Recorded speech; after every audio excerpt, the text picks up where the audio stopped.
Hello everyone, and welcome to N. Movie Reviews number 270, Cinderella. If you're alive today, you probably know that Disney's remaking their animated classics into live-action movies.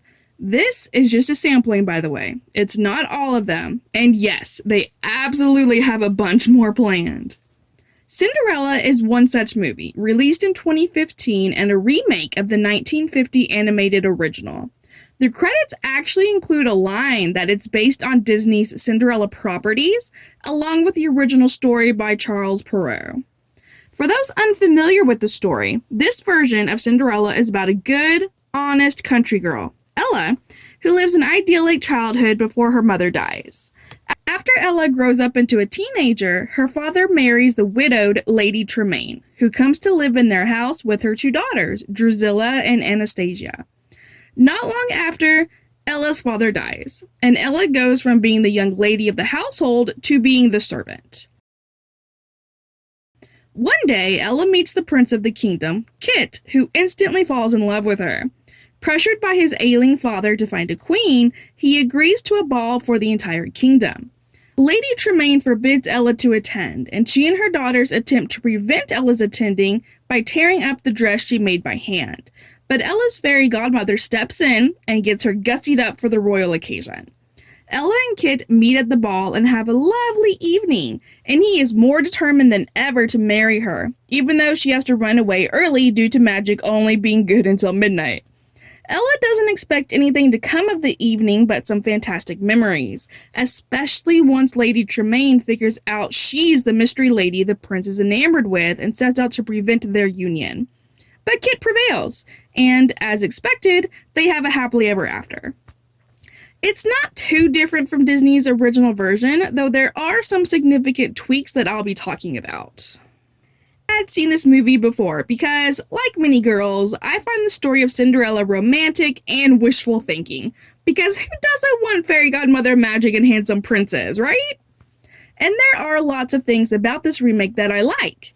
Top of the list is the characterization of all the main characters, but especially Kit and Lady Tremaine. In the original, the prince was more of a stand-in than an actual character, but here, he's a character.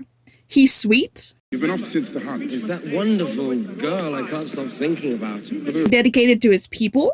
Father, it was for the people. I know you love the people, Kit. And funny.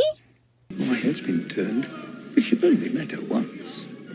In the forest. And you would have me marry someone I met once tonight. And has a touching relationship with his father. He's also open to taking advice, even from simple country girls, and he continuously refers to himself as an apprentice throughout the movie. But you're no apprentice. I am an apprentice monarch, still learning my trade. Which is to his benefit because he is still learning to be a king. I like Kit, and I'm rooting for him to stand up to the scheming duke so he can follow his heart and be the good king he's meant to be. I also like Lady Tremaine. Yes, she's the epitome of the evil stepmother character, but come on. It's Cate Blanchett, for one thing, who is gorgeous. She has lovely bone structure in her face that helps bring an elegance to the character along with the cruelty. And yes, of course Lady Tremaine is cruel. But we get some explanation for that cruelty toward Ella. Once upon a time, there was a beautiful young girl who married for love, and she had 2 loving daughters. All was well, but one day, her husband, the light of her life, died.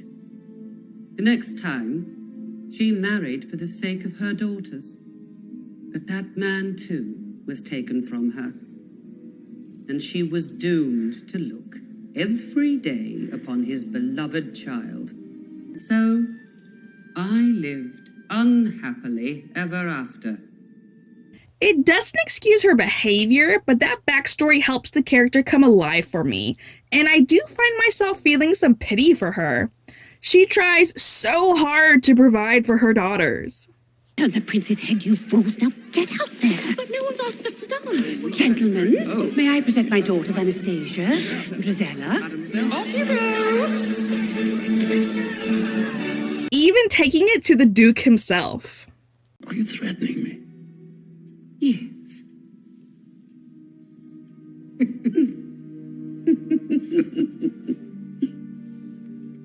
She's ambitious and driven and keeps her eye on the prize, which I kind of respect.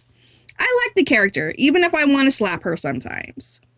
In line with characterization, we don't get talking animals in this version, but that works for me.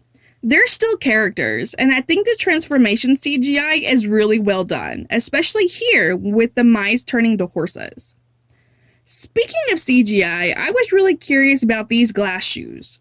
Originally, I thought, sure, Lily James is totally sticking her feet into custom-made glass shoes and running around in them.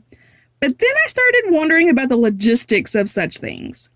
Turns out they really did make glass shoes, cut from 3 pieces of Swarovski crystal, but James never wears them. They use CGI for when the shoes are on her feet, and I suppose I'm okay with that when I try to imagine running down all these stairs in glassware. We barely get to see the shoes on her feet anyway because of her dress, and oh my god, that dress. It speaks to the girly girl in me, and I want it. Maybe a little less bushy, but I want it. Even though my waist will never be this tiny. And yes, there was a slight scandal over James's tiny waist. The production was accused of airbrushing it to make her look that tiny, but the director, James herself, and Richard Madden, who plays Kit, all vouch that James's waist just is that small in a corset. Regardless, the costuming is lovely throughout the movie. Just look at how the dress twirls in this scene. Now, I've never danced like this, but I want to. It looks fun and super romantic. Blanchett agrees with me too from this article at E!